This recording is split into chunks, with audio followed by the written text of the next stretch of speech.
Hello all. Today's topic is circular references in MS Excel. So today we'll understand that what is a circular reference in MS Excel there. So sometimes what happens by intentionally or not intentionally, what we do is we are referring the cell in which we are writing the formula. Okay.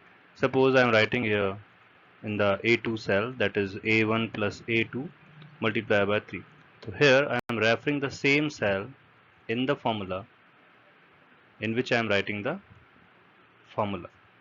So you can say a circular reference occurs when a formula in a cell refers to its own cell value directly or indirectly. Okay, if you do this, then you have to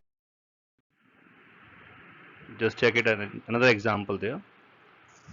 Suppose I am having the same scenario here. Again, I am using the A2 cell. In the A2 cell only, I am writing the formula there, and I am writing the A2 in that.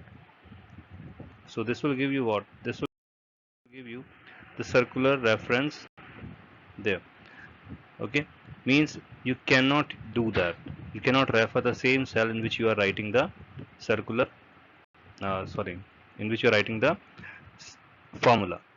So if you do this, then you will get what? Circular reference there. And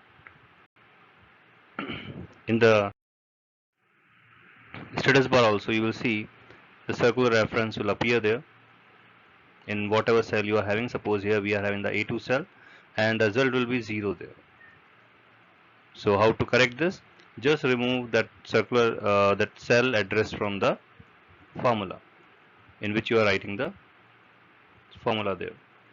So this is what a circular reference is.